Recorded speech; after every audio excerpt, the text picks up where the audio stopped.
ฟังเด้อซุ้มชาวเสืออีสานเฮามวลหมู่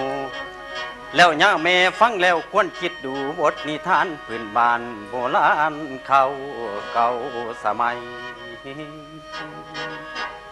นับแต่ไทยเฮาได้ตั้งอยู่มาหลายปีตั้งท่านี้เป็นหลักแถบกินตอนใต้แต่ให้ลำกวงตุงพุ่งแดงแข่งกันออกจากหันแม่นแม่น้ำทะเลกวงงานไกลนับแต่ไทยเฮาได้ตั้งอยู่มาหลายปีตั้งท่านี้เป็นหลักแก็บตีนตอนใต้แต่ให้ลำกวงตุงพุ่งแดงแข่งกันออกจากหันคันแม่น้ำทะเลกวงเมียนยันไก่ทะเลกวงเมียนยันไก่ใสงามงามเด้อแฟน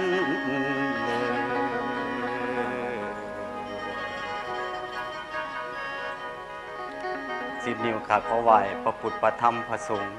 พร้อมทั้งองค์อริยเมตไตรโยโพธิสัตว์หรือท่านพ่อท่านแม่ทุกๆคนผู้ที่ให้เกียรติกับดอกฟ้ามื้อนี้กำนันสิงห์เด้อเมตู่อยู่ตำบล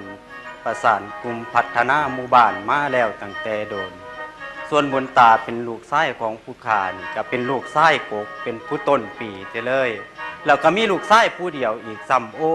ยไปทางใดเขาก็เอื่นว่าเบาเถ่าพอเล่านั่นว่าแต่งงานจักว่าเป็นอีหยังดอกลูกก็ได้บ่ไปหาเล่นแส่เล่นสาวน้ำบ้านน้ำเมืองเขาจ้าเถี่ยเฮ็ดจังไดเล่ามันจังสิได้ลูกได้เมียน้ำเขามื้อนี้ยังว่าท่านเห็นลูกมาสิค่อยลูกชายเบิ่งกว่านา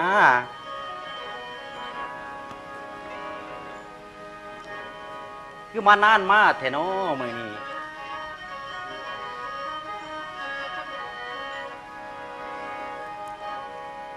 ละมาบัดเดสาธุเด้ออาละหังตนเหียมขาละบ่แม่นองค์พระสัมมาพุทธเจ้าผู้เที่ยวผ่านพี่น้องคือสิแม่นมาแล้วเด้อญาพ่ออานุวงศ์ภาษาจารย์ย่ำเมื่อมวลชาติแล้วคงสิโหอีกเถื่อลังดับขันไปแต่ละชาติละครั้งคือดังโพธิสัตว์กำจัดความโลภะโกรธลงบ่ทันได้ละเพราะกุศลปัจจัยไทยทานมีหน่อยบาละมีเด้อเพียรยอมเด้อญาพอรักษาศีลภาวนาสิ่งประกอบแวดล้อมไว้เตรียมไว้คู่สุญามโอกาสหนึ่งคือสิข้ามแม่น้ำไปมุมฟังสงสารถึงนิพพานแดนสุขดังพระผู้ที่ญาณเจ้าเดี๋ยวนี้หลงมัวเมาน้ำความกินความเล่นหลงความนอนว่าทันเตือนความสันติทางอื่นแสวงหาเด้อเบิ่งแล้วบ่เห็นมองปองสบายโลกคนเอ๋ยทุกบ่ความอยากได้ขึ้นคำกระบืนบกย้ำฝนตกฝนลิ้นก็ย้ำตีนหินก้อนนอนบ่เต็มตาได้มีแนวใดก็ลำบากยากน้ำปากและทองเที่ยวขี่บัดแม่นขาและถึงที่มีเฮือนซานปราสาทหลังพรฝ่าคิดอยากขี่เรือบินถึงงามกินงามนอนอยากมีสาวงามงามมานั่งออซอ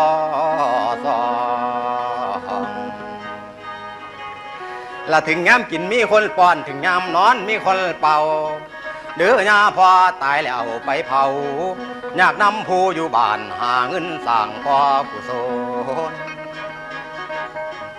และเหตุจังใดจังที่ได้ล่วงพ้นคิดมาเบื่อโลกาเที่ยวกลับไปเวียนมาดังหมดแดงเวียนดงละทรงปะไทยดูแล้วกำลังใจหดหูหักปะไทยมาดูคิดทางหาเด้อครูสอนมานอนรวมยังอุ่นใจใสงามงามเด้อละนา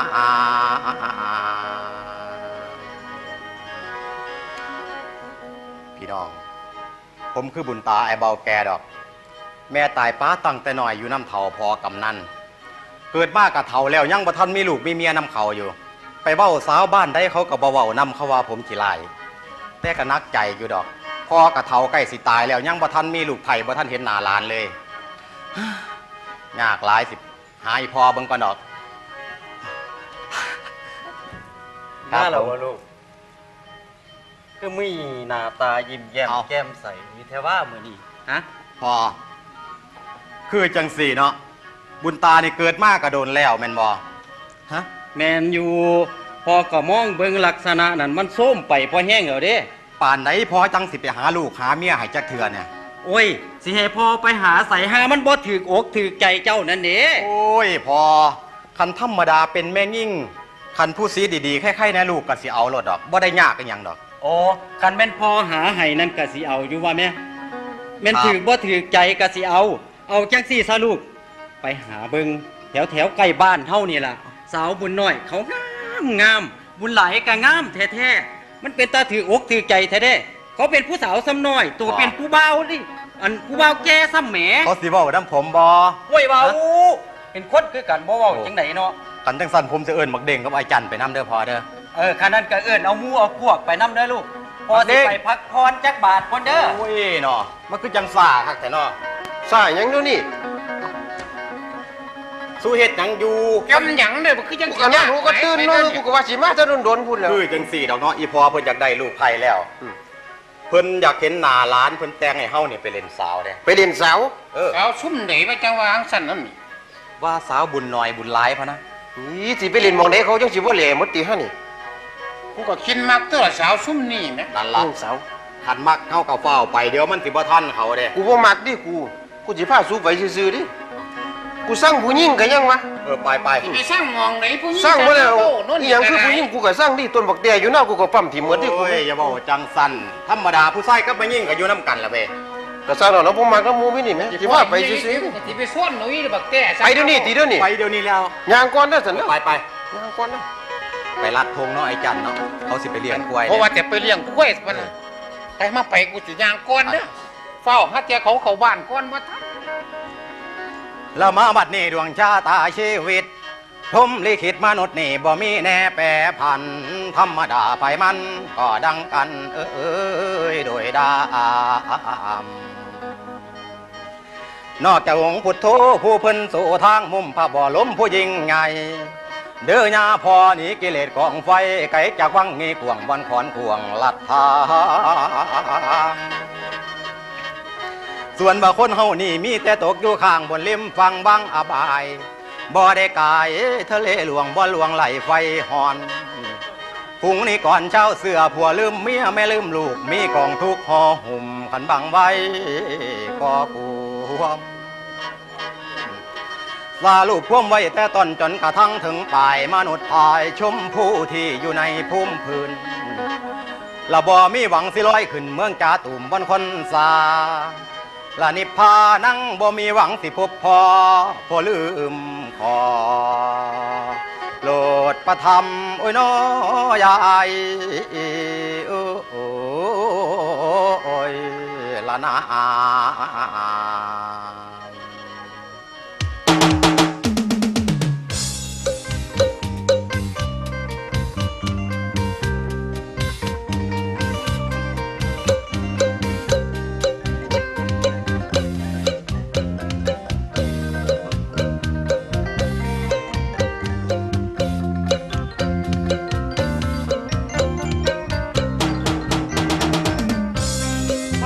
พม่ารำควร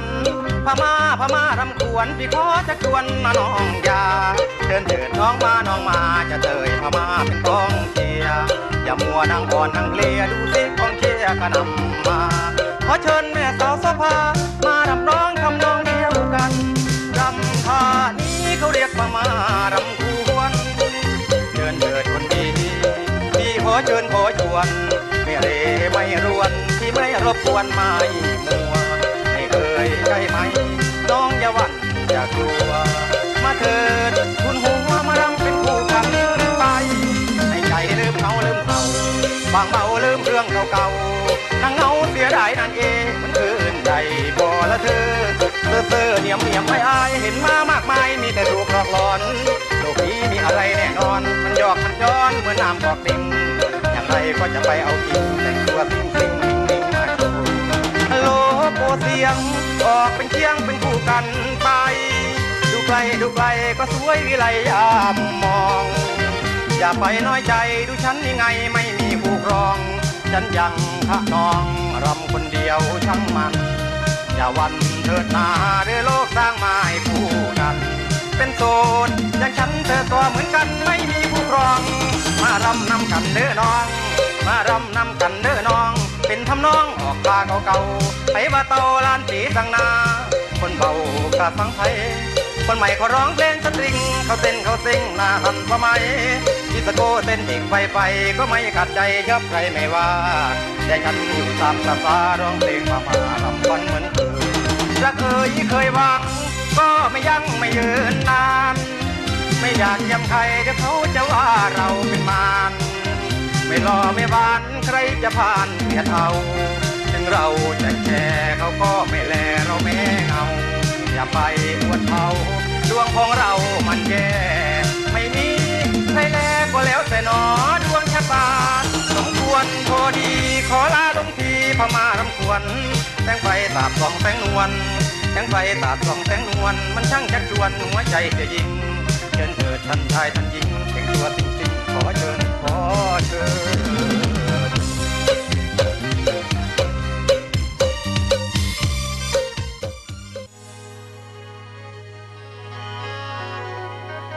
แล้วมาว่านี่พ่อเอ้ยพ่อฟังนิทานพื้นบ้านแปลกใหม่ในวงการ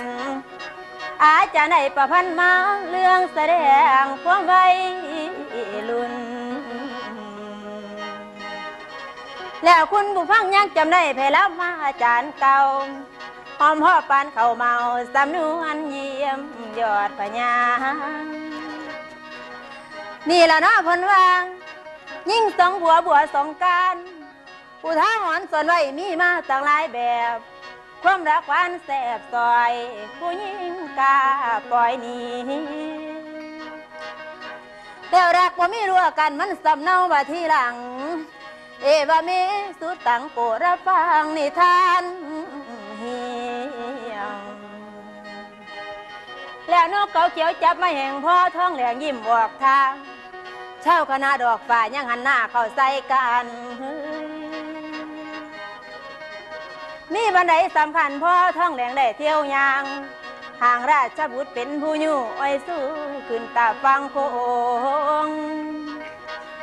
อย่าได้หลงทางเขาสำนักงานพวกหลานอยู่เสียงคำพาคุณละปูบ้านนอนขอเด้อพี่น้องอย่าลืมมองให้พยายามเด้อยายเด้อโอ้ยเด้อยายเด้อ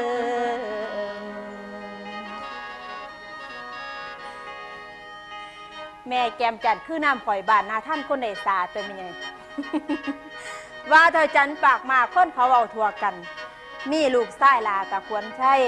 เดี๋ยวนี้อายุได้20 ปีพอดีคอยนั้นคืดหลายไปมักลูกสาวคนถูกคนให้พะนาคอยนั่นบ่มักซ้ำแห้งบ่มักกอไผ่นี่ไง แม่จงอย่างครับ ลูกว้าใหญ่เป็นบ่าวถือลือตัวบ่งแม่แย่งจักบาทนี่ลูกอ้าวมื้อนี้คือตื่นแต่เช้าแม่ครับ ใส่มาใส่ลูกฮะ ลูกคิดว่าสิมาบอกแม่นี่ ไปบวชสะดอก หา พอได้ยินข่าวมูเขานั่นสิบวชกันเนิด อยากบวช เลย บ่ลูก ครับ ลูกหลานแม่อยากได้ยินคำนี้มาตอนโดนๆ ครับ ลูก อายุของลูกกันเลยต เอก อ 20 ปีพอ ทรา ดี บพอดี แม่ ก็20คือเก่านั่นแหละเนาะ 20คือเก่า บวชหลายกอง ขันบ่บวชนี่เพิ่นสิว่าลูกบ่มีบุญคุณต่อน้ำนมของแม่ซะเด้ บ่เสียแห้งข่อยเลือกข่อยเกลือมาตัวเป็นไง แม่ก็ดีอยู่เนาะอยากให้ลูกบวชอยู่คือกัน โอ้ยแม่ก็อยากให้บวชตัวลูก แม่ครับก่อนลูกสิไปบวชลูกก็สิไปส่วนหมู่สะดอกมื้อเนี่ยกาว่าสิเขาไปให้เพิ่นไปเค้นนาคเลยสันเด้ครับ สิบวช ครับ บวชให้มันท่านหมูนี่บอกลูก ไม่ต้องท่านหมู่ส่วนตัว มื้อนี้มันเป็น